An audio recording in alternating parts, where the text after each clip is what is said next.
We're going to do a demonstration of measuring for the full body using this mannequin, which is rather nicer than having a live model standing here naked. We'll use the female mannequin because we can measure the same for the male and the child, but when it comes to the detail of the breasts, we would need this model.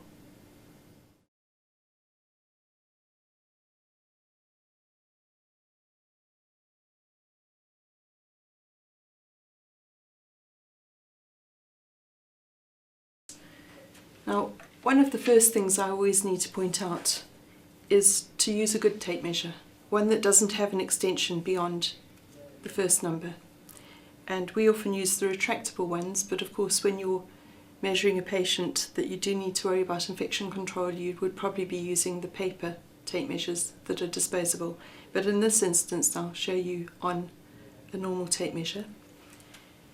And the other thing that we recommend is that you also use an eyeliner, because you'll find that it's helpful to mark the body where you plan to measure, and also then you can go back and see where you have measured. So I'll go through the process of measuring the upper body first, and although it's all drawn on this sheet, I realise that people may find it baffling, and that's why I'm going through the process trying to make a helpful method of measuring the body. And obviously each thing may be a bit more difficult in the clinical situation, but I'm hoping that this will be helpful.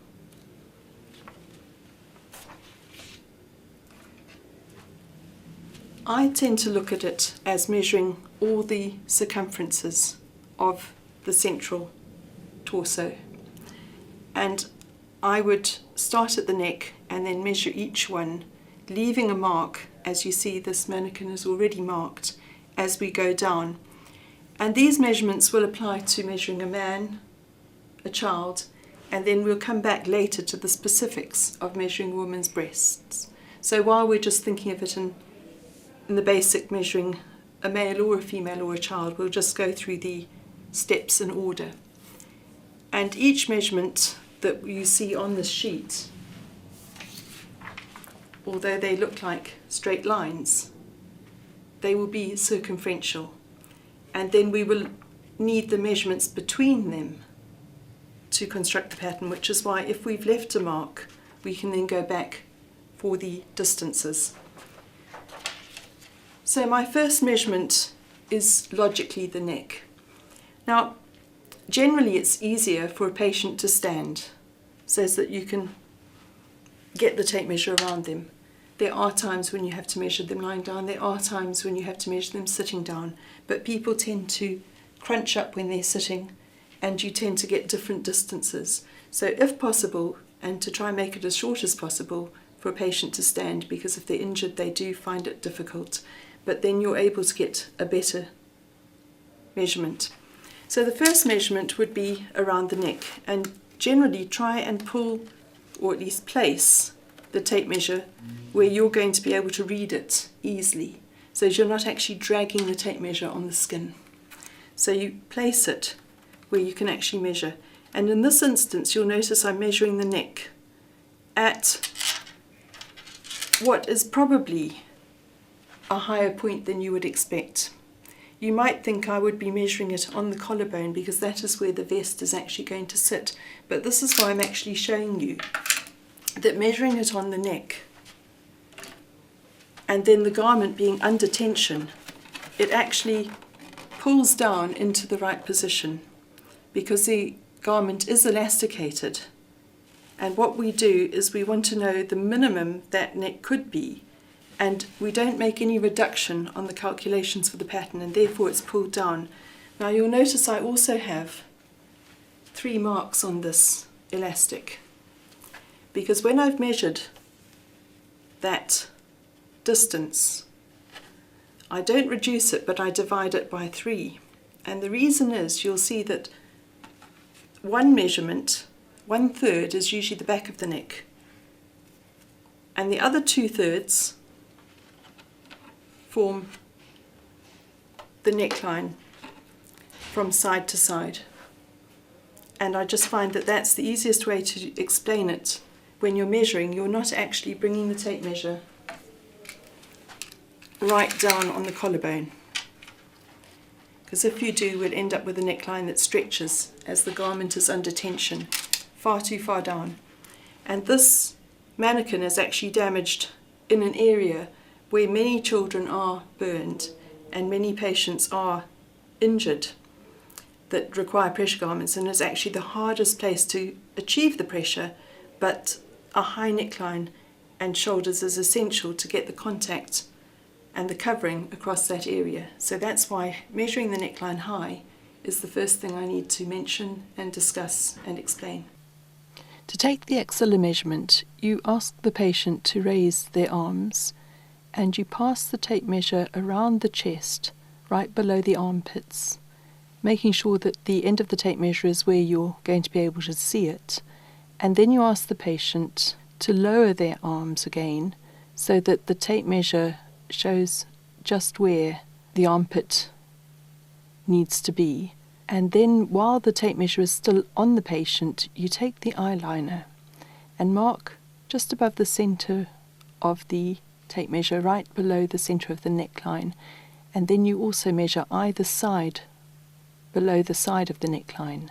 These marks will show you where to measure from the center of the neckline to that axilla mark for the center of the neck measurement, and from the sides of the neckline to that mark for the two distances that are vital for making a vest pattern. Then you can move on to the next line, and whether it's a child or a man, you can usually go straight across the nipples, but on a female it is harder. So you just make that mark on the man or the child as to just where you've gone across. On a woman, you would make the mark that is just where the breast drops away. And then you'd record the measurement, and again you'd have left the mark.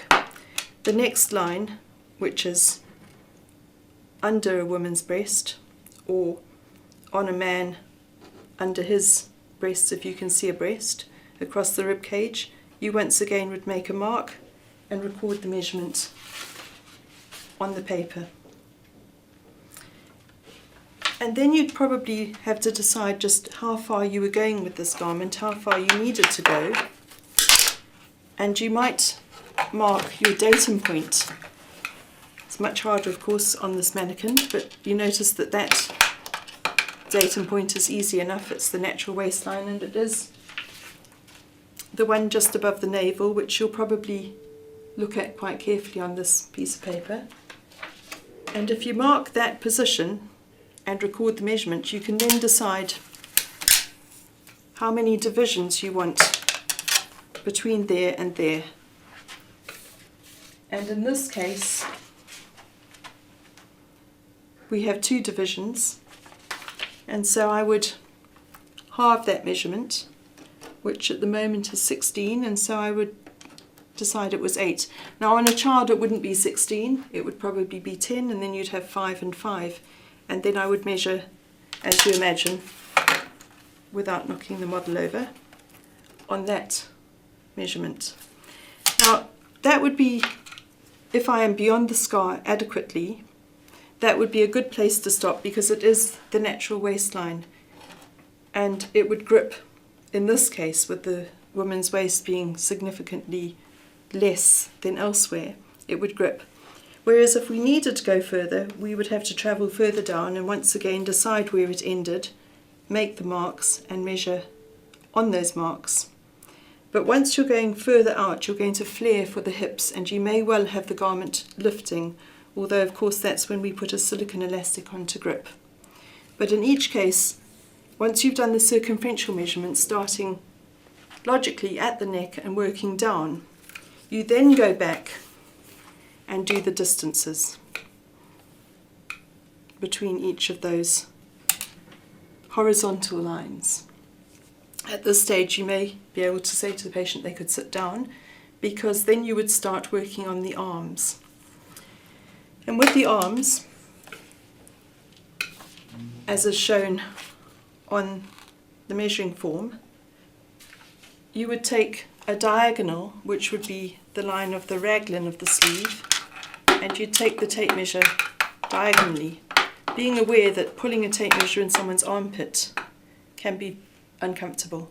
But that would be to that point that we can envisage the neckline would naturally sit, a neckline of a vest. Not quite where we measured and not quite where we measured, but that's where it will drop to and sit in order to give coverage of shoulders and chest and axilla when you're treating those areas. So that would be your diagonal, and then this would be the measurement right over the top of the sleeve, the top of the shoulder, as is measured there and written into that box. And now this one is where you start travelling down the arm, and that would be from that very same point, and it would be horizontal. Now it's a little hard on this lady because she is slippery, but I would mark that and record the circumferential measurement, and then I would record the next circumferential measurement. And with the arm at right angles as she has it, you can see that it wouldn't travel onto the apex of the elbow, so I would mark there, and then I would divide that distance, which is 18, and if we're going to use all the boxes, you'd see that I would probably use 3 of those boxes, because we're not quite on the elbow, we're actually where the elbow creases. So I would divide that 18 quite comfortably into 3 lots of 6.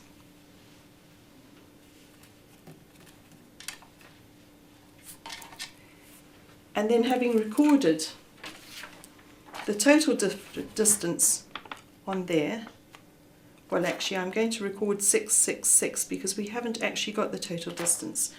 The total distance is actually going to be from there to the elbow, which is actually 24. Conveniently, another 6. So we've got 6, 6, 6 and 6. Then I would measure each of these circumferential measurements as if we were taking a cross section through the arm, and I'd record each of those, and then I would have to record the elbow. Now once again, when we're travelling down the forearm, if we are taking the garment down, I would then take another mark from there and realise I was heading for the wrist, and take another mark at the wrist. As well as recording those circumferential measurements, I've now conveniently got 20, and I will go quite comfortably into 4 lots of 5.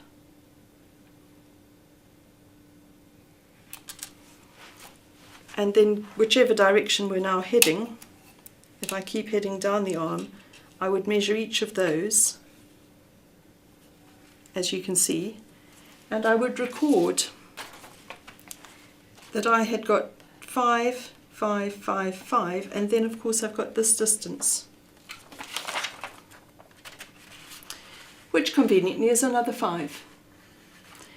And we'd have to be aware that when the arm does fully open, it needs that distance, but it also needs, if you're not going beyond there, the sleeve would need to end there, or if you were only doing a short arm sleeve, it would need to end there. But if you're going the whole length, you need that elbow measurement and those distances.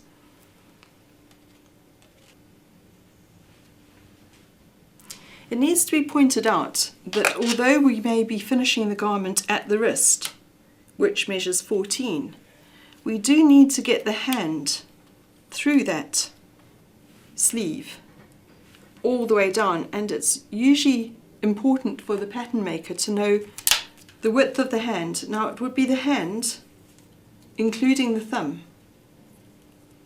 so it's not the normal measurement you take for a glove, it would be that entire hand, which is 23, whereas without my thumb I probably measure about 20, but I have to take my thumb through that sleeve which goes back down to 14 would have to open up with a zip so that the hand can travel through the sleeve and then be closed back down to be snug at the wrist in order to anchor the sleeve.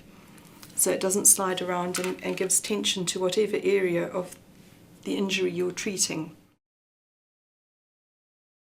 When looking at a female vest, imagine that it would be a normal vest just covering the chest as with a man or a child, but we need to accommodate the breasts. So what we do is, most of the measurements are the same apart from the ones that specify exactly where the breast cup needs to be located. And imagine you take the vest and you cut the garment just across the crest of the breast, and then you produce a cup that fills the gap that would occur if you cut that seam, and then you have to fill that gap, and those will be the measurements that we take to define the breast cup. Particularly for the breast measurements, which is identified by the dotted line on the measurement sheet and then has a specific box for female breast extra measurements beyond what you'd normally do for the man or the child. This mannequin's been drawn up with all the measurements actually on her, so that you can see that what we're trying to achieve is seeing exactly where that breast needs to break through the garment and then be contained and accommodated by a cup.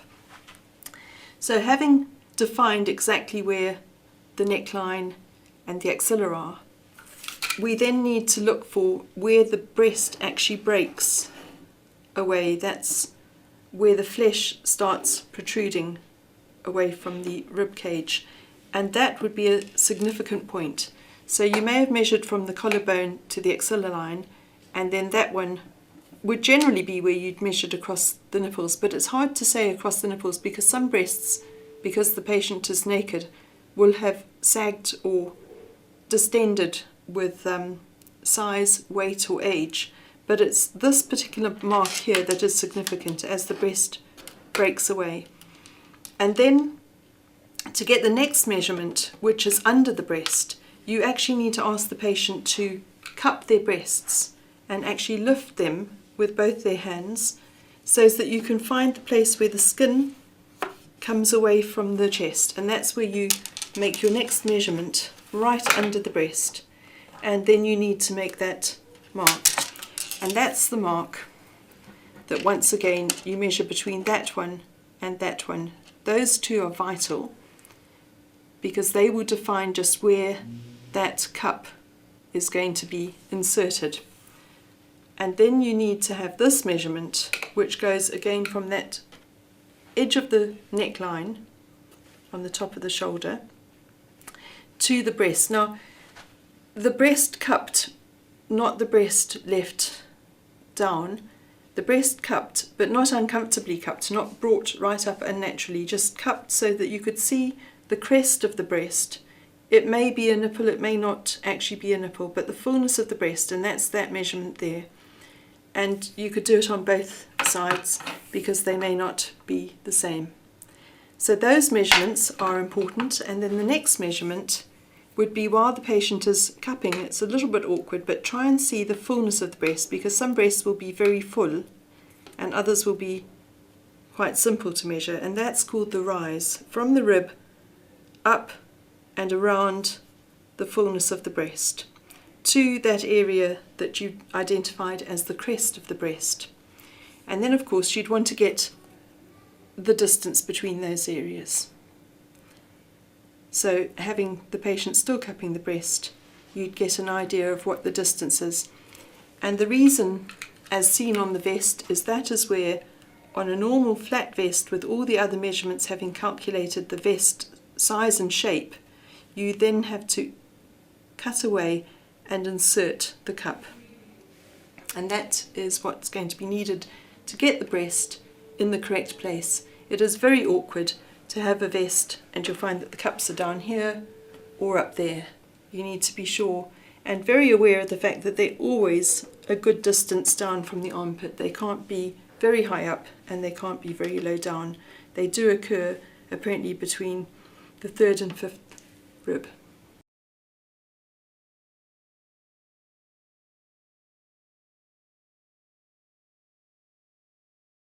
We're going to demonstrate measuring the lower body, and you'd be using the lower body measurement form. And it always seems that everything is on the form that you'd need to know, but it's relating it to the body. And once again, using the mannequin isn't ideal, but it does save having a naked live model standing here. So I will mention the differences of what you would need to do with a live model, but in the meantime, here we are about to measure the lower limbs.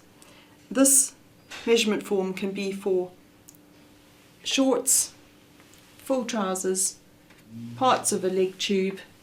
You'd use the same form, and I'll just run right the way through the measuring, and then you can decide how much of this you would use in the situation required for covering the scar and treating an area specific to your patient. So starting logically on a figure such as this model has, there's a distinct waistline and slightly wider hips.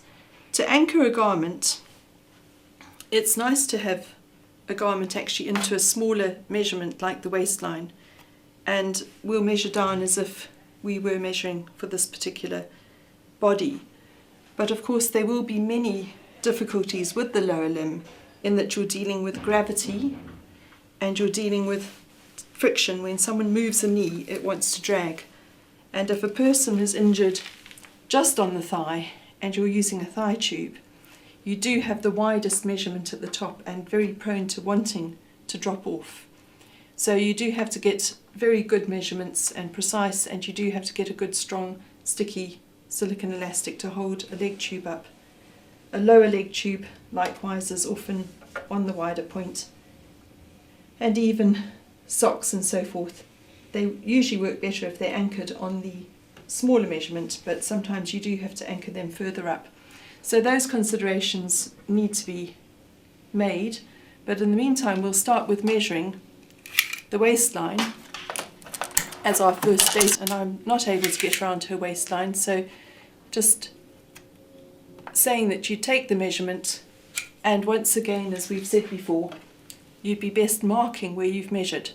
Now sometimes you'd mark in the centre of the patient, but very often you can mark on the side at this stage, down the hip. So I would have marked my first measurement there, and then the second measurement would be, and you can see as I'm crouched here, when my thigh is up into my hip, that is the lowest a vest can go, and it also is a significant datum point for measuring the lower limb garments. It will be where the person bends. And so that particular point there, which almost looks like, and she's got a convenient mark like the panty line, would be a significant mark. So you would measure from the waist to that mark and divide it up into the sections required. Now in this case it looks like we have 3 sections there, and I have 14, so I'd probably put a 4 and then a 5 and 5 and actually mark those distances in first. I know sometimes I say make the circumferences and then measure the distances, but in this case you know where you're heading for, and you can divide the sections up more simply, deciding where you're going to measure, making your marks, and then measuring on those points.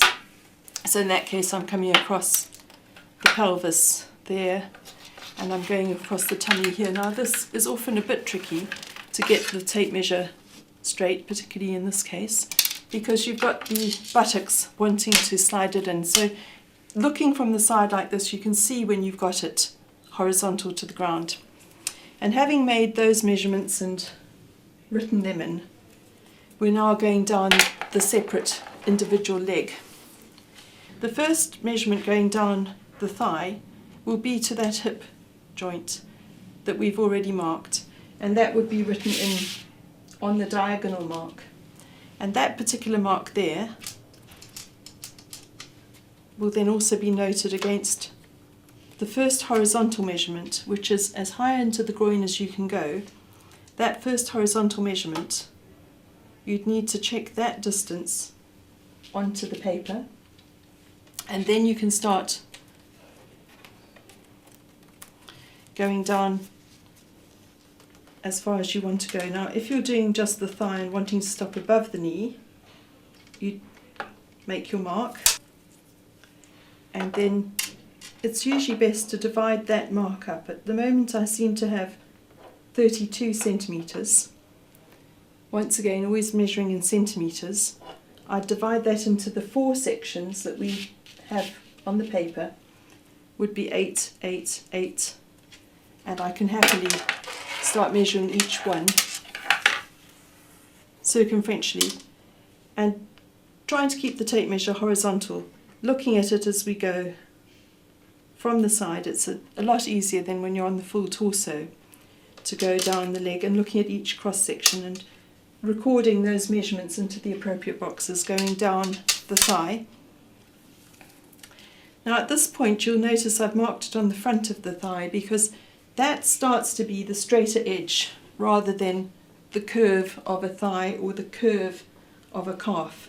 So we start to go down the front of the leg. If we are now going the whole length of the leg, we go right across the knee at the point where the knee would bend, and then once again below the knee, and after recording the circumferential measurements you'd be able to record the distance across the knee. That does change as someone bends, as I'm doing. You lose all the distance at the back and you gain some at the front, but our fabric does stretch in length. We don't ever remove any of the length in our calculations on a garment, but we do remove a component for the stretch, but the length is required for people to be able to flex and bend. And now you'd head down from just below the knee to the ankle. Might as well mark the ankle at its point there and record it, and then divide that section up again, and at this stage it goes again nicely into 4 because I've already got this part from the knee down to there, and once again it looks like I'm in 8s at this stage. Of course a man, it may be a greater distance, and a child it would depend how tall the child was, but if you can use those sections and just reduce the distances and record what distances you used, you would then quite simply use them as a grid and go down. It also is a good time, if there is a particular area of injury, to actually plot it and mark it, because that would show the pattern maker exactly what was happening. Whether it seems to suddenly swell up or dip in, it might be because of the injury. And now this is the important part when you get to the foot, is that if you've got an ankle which is measuring only, now notice I need the centimetres, if it's only measuring 22 centimetres, how is the heel going to go through? The heel, measured around the apex, is 31.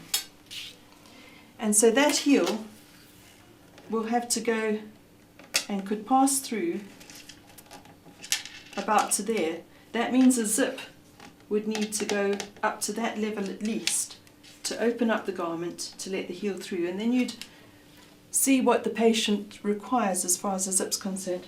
Very often a zip on the right hand lateral side if the patient's right-handed, or the inner leg of the left if the patient's right-handed is easier, and then they don't clash. Whether or not you want to avoid the injury and then put it on the inner side, you don't ever put the zip down the very front of the leg because it would then affect the ankle, the anterior of the ankle as the foot moves. It would always run down behind the malleoli.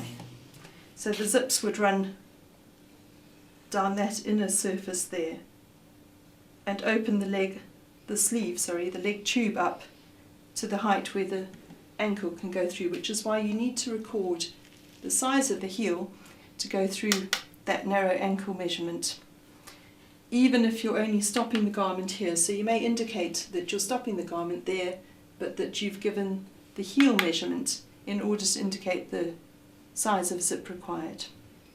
And if you're following through onto a sock, you do that as we've already indicated, turning the paper over, asking the patient to stand on the paper, and in fact you generally want them to be standing on the leg you're measuring with their weight on it. Now I have demonstrated on this leg because it has been placed in a better position for us to see on camera, but actually you'd want the patient to put their weight onto their foot, to actually have their foot down at the standing position rather than out, because the heel actually changes in size and you have to be able to consider the full size of the heel rather than the narrowed size when the foot is pointed. So you'd actually want them to stand on it as this leg is, and even measure on the leg they're standing on rather than just stretch it out to you.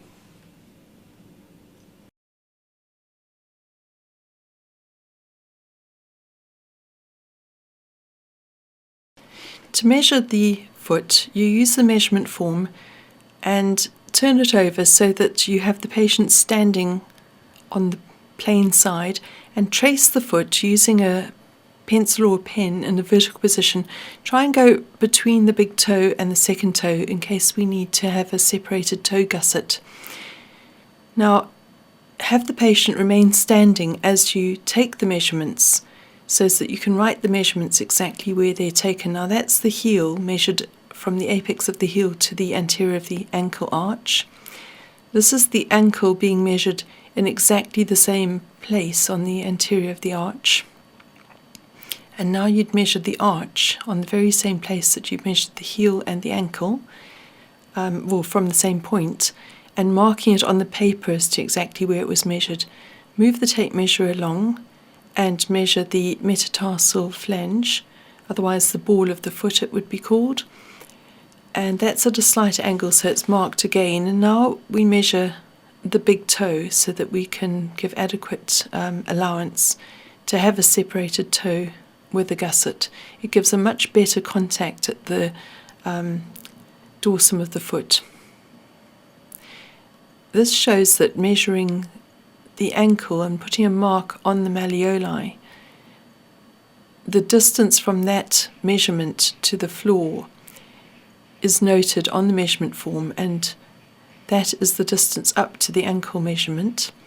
And you'll notice that the measurement from the apex of the heel to where we measured the arch is usually the very same measurement. So you've got 9 centimetres there, and you'll notice that it's usually the very same 9 centimetres up, and that gives a square section that is usually used as an insert for a heel on a sock pattern. Although we've been using this model, it's not entirely fair to imagine that our patients are going to look quite this firm and lean. Generally, people have a more protuberant front, and very often they won't have this narrow waist. In many cases they'll actually have a rather loose abdomen, and they may want to anchor their trousers rather on the pelvic area, on the hips. And particularly men would often prefer, if it's not needed further up, they'd prefer their garment to sit here rather than travelling up to a wider area to sit on their pelvis. So we would probably just measure, and we would only be able to use that much of the garment, for instance, with an elastic there, and then we would produce a pubic pouch which allows access for general toileting on the male's garment. And so those measurements would all still be vital.